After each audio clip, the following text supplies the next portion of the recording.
Gümüşlü'ye gidiyorum.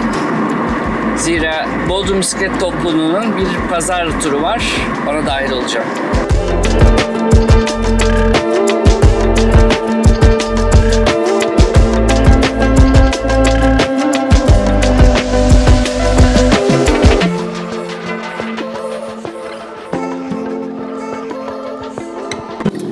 ...2014'te Bodrum'a taşındığımdaki burada bisikletle geldiğimin altını dikkatle çizmek istiyorum. Böyle 1-2 hafta sonra taşındıktan karşıma şey çıktı. O zaman Facebook kullanıyorum. Bodrum Bisiklet Kulübü işte hafta sonu tanışma sürüşü falan filan gibi bir şey. Mükemmel dedim ya, buna bir katılayım. Ve herhalde o gün 50-60 kişi falan vardı. Ve Bodrum'da tanıştığım ilk insanlar da Bodrum Bisiklet Kulübü'ndendi. Bodrum Bisiklet Kulübü ile yani BBK ile tanıştığım o gün Bodrum'a alışma sürecim hızlandı. Bodrum Bisiklet Kulübü'nün aktif olduğu zamanlarda mutlaka her hafta sonu bir araya gelir ve Bodrum'un o güzel coğrafyasında, muhteşem coğrafyasında hep beraber pedal çevirirdik. Bu topluluktan birçok kişi benim hala yakın arkadaşımdır. Ancak zamanla bir şeyler değişmeye başladı. Hafta sonu turlarına katılımlar azaldı. Bir dönem böyle yeni bisikletçiler, gençleri falan işin içine dahil edelim dediler ama o da pek tutmadı galiba, havada kaldı. Ve daha da önemlisi bazı müdavimler özel nedenlerle, ekonomik nedenlerle artık bilmiyorum Bodrum'dan ayrıldılar.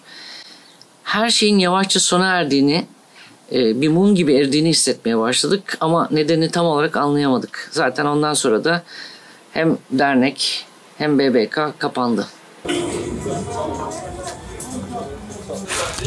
Köpek de öldü biliyor musun? 10 gün sonra benim ısırdıktan sonra öldü. Şu bakkalın sahibinin de ha.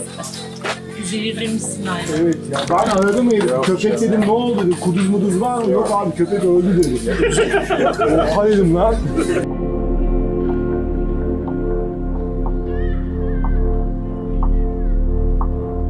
Son haftalarda BBK'nın eski başkanı Emrah bu turları tekrar canlandırmaya koyuldu ki yanlış bilmiyorsam bu sezonun 3. turu. Bugün katılmamın 2 nedeni var. Birincisi hem bu eski arkadaşlarımı özlemem, ikincisi de katılımcı sayısını arttırma umudum. Yani belki bir domino etkisi yaratabilir. Tur ne kadar çabuk bitti. Aslında 37 kilometreyi tamamladık. Çok fazla kamerayı çıkarıp video çekeyim moduna girmedim. Ama güzel bir tur oldu. Çoğu rota, yani rotanın çoğu bölümü ilk kez geçtiğim yerlerde o anlamda da çok güzel oldu. O yüzden Emrah'a teşekkür ediyorum. Özellikle siz Bodrumlular daha önce Bodrum Bisiklet Kulübü ile tura çıkan diğerleri mutlaka daha kalabalık olmamız gerekiyor. Tamam, bunun adına yarış, gezi vesaire demeyelim ama bir şekilde hareket ediyoruz. O yüzden ne olur katılın. Tekrar o eski şaşalı günlerimize dönelim. 60 kişilik, 70 kişilik, 80 kişilik gruplar halinde Bodrum'u turlayalım.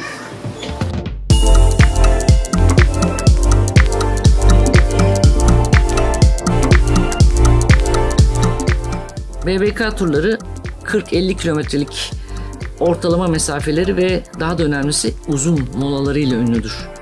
Sürüş bitene dek teriniz sırtınızda birden fazla kez kuruyabilir. Bu turların karakteristik özelliğidir. Çünkü bu sürüşlerin gerçek amacı aslında sosyalleşmektir. Yani arkadaşlarla buluşmak, birkaç kahkaha patlatmak ve beraber hareket etmenin tadını çıkarmak.